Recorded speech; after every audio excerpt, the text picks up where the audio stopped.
Everyone. As we have learned in module 7, a dedicated DHCP server is scalable and easy to manage, but an expensive option for many.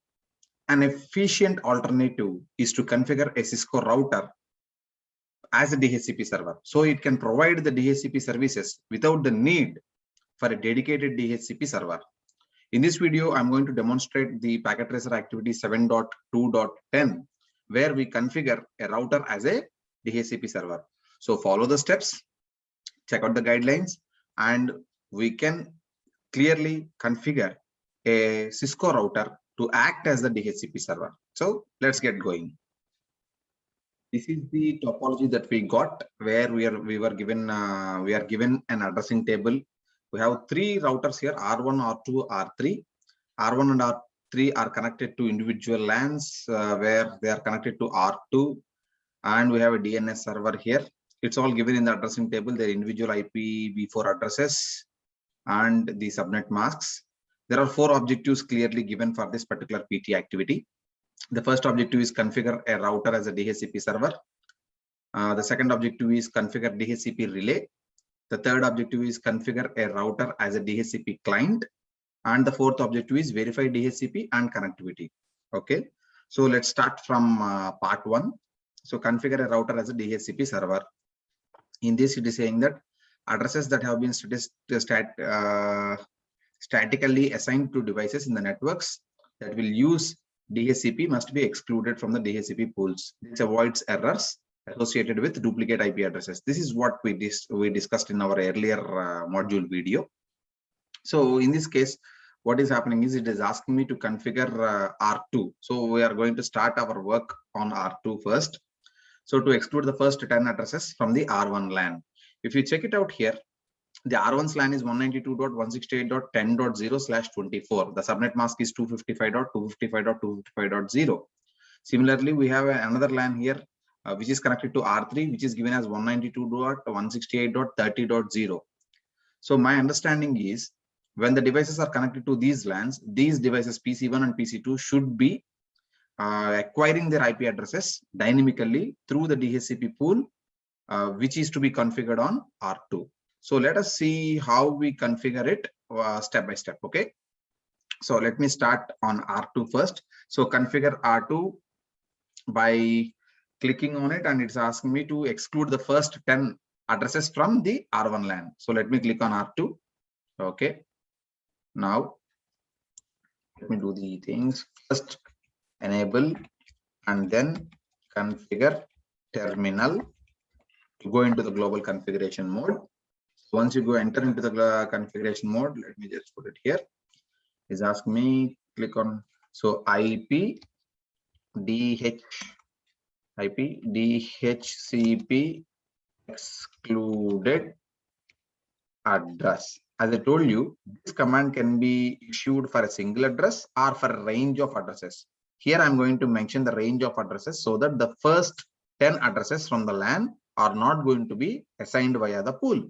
So 192.168.10.1 till 192.168.10.10.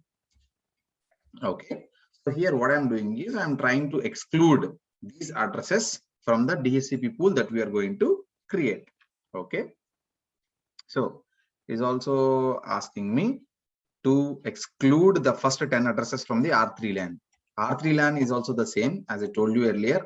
R1 LAN's address and network address is 10.0, where R3's LAN address is 30.0. The subnet mask and everything remain the same. So I'm going to simply use the up arrow and I'm going to change them here. That's all. From 10 to 30, and here it is 30 because the R3's LAN is in the 30.0 network range. That is what I'm going to do here. So that's it. So these two steps A and B are done.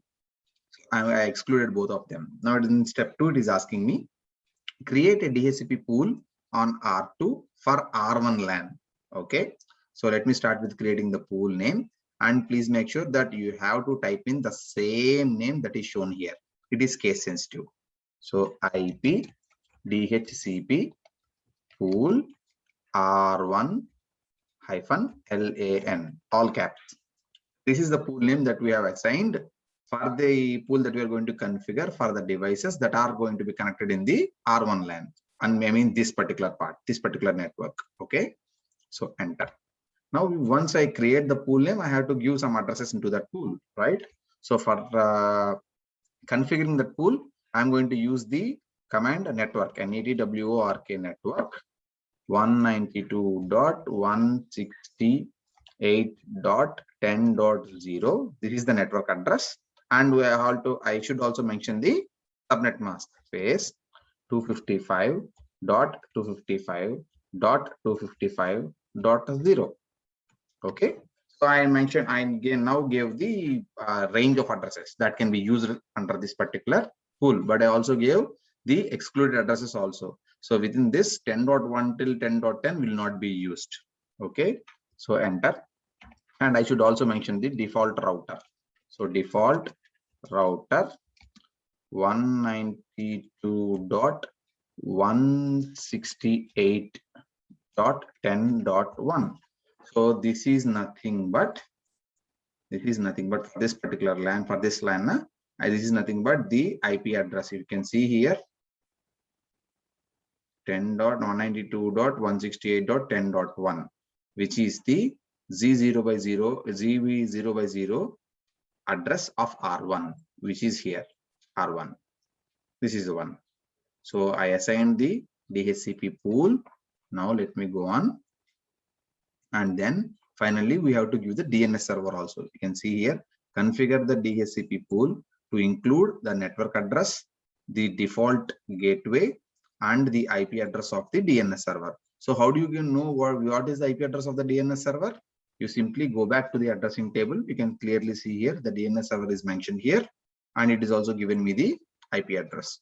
So while typing these things, please do not make typing mistakes. So come back, let me come back here, 10.1, enter.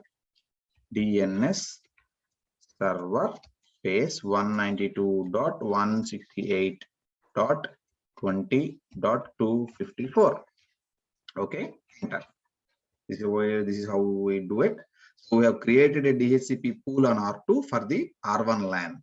Now, similarly, it is asking me create a DHCP pool on R2 for the R3 LAN as well. As I told you, there is not much big difference between these two networks. So I'm just using the up arrow to retype all those commands. Now, for the first thing we need to do is you need to create a pool name. The pool name is actually shown here, R3 LAN, right? So I need to go back here and R3 LAN, enter. And from that point onwards, I need to mention the network range, the range of addresses that are part of this particular pool. So for that, I use the network command. So 192.168.30.0, and the subnet mask remains the same. There is no change in the subnet mask because both are having a prefix of 24. Okay, I gave the network range, and then I have to give the default router. For this, the default router will be 192.168.30.1 because that is the address of Z0 by 0 interface of R3. Okay, for this particular pool, because I am creating a pool for the LAN of R3. Earlier, I created the pool for LAN of R1. Now, after that, the DNS server's IP address remains the same because we have only one DNS server in this network. So I can simply use the up arrow and press enter. So I created this particular thing. So I have created a DHCP pool on R2 for the R3 LAN. So step 1, step 2, step 3 are complete. Now let me move to the part 2. It is asking me configure the DHCP relay. You know what is a relay? What a relay is? Usually when you have a dedicated DNS server, and if PC1 sends a request, this request, which is a broadcast, it will go until only R1 only. The R1 will not forward the broadcast onto the other networks. So in that case, PC1 will not be able to get the IP address from a DNS server. So what we do is we use a command called as IP helper address on R1, so that if any system is requesting a service like DHCP or any other services that we mentioned in the earlier video, this R1 will be forwarding that particular request to the particular helper address mentioned. Here, if you see, there is no specific DHCP server here. So for that reason, what we will be using is, for R1, the helper address will be the IP address assigned to this particular port or to this particular port here. Similarly, for R3, the IP helper address will be the IP address of this particular port of R2 for the interface. So let me show you. So it is asking me configure. You can see here, you know what is the IP addresses of R2 serial interfaces that are attached to R1 and R3, which is these two. This particular interface here, this particular interface here. So these are used as the helper addresses. Earlier I told you, if you have a dedicated DHCP server, you simply give the IP address of that server. That's all. But here we don't have it. R2 itself is configured as our DHCP server. Now let me start doing it. On R1, I have to mention that. So go into R1, and on R1, what I need to do is enable configure terminal. Okay. So on which interface I need to specify this? On this particular interface, which is because the traffic enters until here. So interface Z0 by 0, enter IP helper address is 10.1.1.2. You might have a doubt, where did I get this IP address from? If you go to the table here, and you know that R2 serial interface is connected to R1, you can check it out here. See, 10.1.1.2. This is the serial interface that is attached to R1, and this is the serial interface that is attached to R3, which is S0 by 0 by 1. I will put the helper address for R3 as 10.2.2.2. Okay. I'll show you that. Give me a second. So 10.1.1.2, enter. Similarly, for assigning the DHCP relay on R3, we need to go into R3. So let me go on to R3 and do the same thing. Enable configure terminal, enter, and interface Z0 by 0 IP. You can see here, this is the command that we are entering now. IP helper address, and the address now will be this other serial interface of R2, 10.2.2.2. Enter. Okay, so that's it. So now I have actually specified both these two devices as DHCP relays as well. So if PC1 and PC2 now sends a request for DHCP address, both these requests will now reach R2. So let me get on with the next step. It is asking me, now this is done. I did all these things. Now it is asking me configure host to receive IP addressing information from DHCP. Now for that reason, we will need to click on PC1 and PC2 and verify the IP configuration. So click on PC1, go to IP configuration, and you can see here it is now currently in static. So let me put on DHCP. Now if I did the configuration right, and if I have done the relay also in the right way, then automatically you will be assigned an address. If you see, it is actually asking me configure host PC1 and PC2 to receive their IP addresses from the DHCP server, and also it is asking me to verify that the hosts have received their addresses from the correct DHCP pools or not. Yes, because you need to be very careful with that. Now, if you remember correctly, R1's pool is 192.168.10.0 till the last one. That means 10.254. And we also excluded the addresses 10.1 till 10.9, right? 10.10. So in that case, the next address is 10.11. So automatically, when I clicked on PC1 to get an address from DHCP, the next address in the pool is now assigned 10.11. Now, similarly, let me go to PC2. Let me click on IP configuration, and you can see here, just click on DHCP. It takes a second or a minute. So there you go. So this relay is also working properly and everything looks fine. It has received the IP address, and it has received the default gateway address, and it has received the DNS server information also. You can cross verify. All of them will show you the same. You can see the DNS server is also the same because I have set it up. I actually I gave a command called as DNS server address in that already. This is the command that we gave. So they will know that where is the DNS server. Now let me go into the next step. Now it is asking me now configure a router as a DHCP client. Okay. Now the reason why we do this is usually what happens here is when a router in your home router, sometimes the router can also be acquiring an IP address of one of its interfaces directly from the ISP. ISP is your internet service provider. So if you have an ISP, internet service provider, and if he is going to give you if he is going to assign an IP address to the router, the only thing we need to do is we need to enable it on the IP or the Ethernet interface that connects that particular router to the modem. So in here, you can see here what is happening is configure the gigabit Ethernet 0x1 interface on R2 to receive IP addressing from DHCP and activate the interface. So this is the interface which is clearly showing as red colored here. So let me click on R2. So what I need to do on R2 is go here and let me type in interface Z0x1, enter IP IP address DHCP, and then I have to give it as no shutdown. I have to mention no shutdown here. Okay. So in order to verify, so let me just, it is asking me to click the fast forward. There is a small button here at the bottom. You can see, you just click it a couple of times so that everything goes quickly. Now it is asking me to use the show IP interface brief command to verify that R2 received an IP address from the DHCP. We can do that. So let me go out and so show IP interface brief. Let me see if I got the address or not. Yes, you can see here for the gigabit Z0x1, I have received an IP address, and please check it out. The method is DHCP. So this interface has received an IP address directly from the ISP. This is one way of doing it, and it is also asking me show IP DHCP binding on R2. Okay, we can do that. So let me enter that also. Show IP DHCP binding. Enter.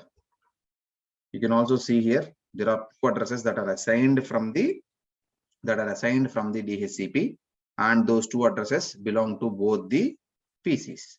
So if you can see clearly, both the PCs received the first address in the pool.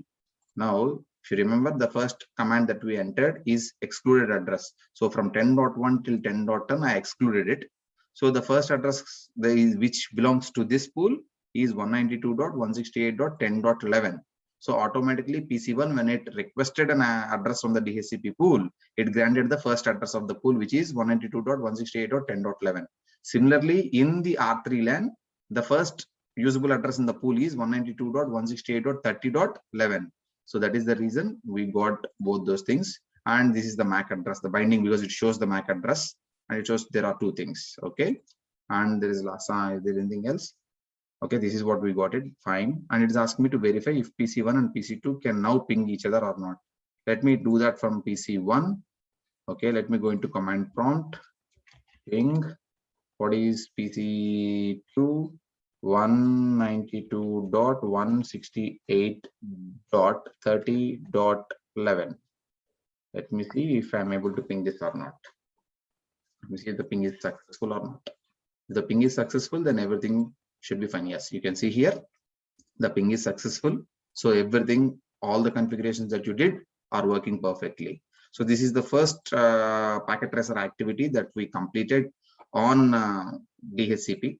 So here we simply configured both the routers as DHCP with R2 as a DHCP server, and also we actually configured one of the interfaces R2 to receive the IP address from the ISP. So please just practice this out. This is a pretty easy activity. And once you start doing this, you will learn more about DHCP. In fact, if you want, you can actually add another 2 or 3 PCs here to S1, and all of them you click DHCP. Every one of those devices that are connected to this LAN need not or does not require the network administrator to manually configure the IP address. They will automatically get the IP addresses from the DHCP pool itself. So that is the reason I keep saying DHCP is a tool which makes the network administrator's job much more easier. So with that, I'll close this video. There is one more packet tracer activity in this particular module. Let me cover that also. Thank you very much. Take care.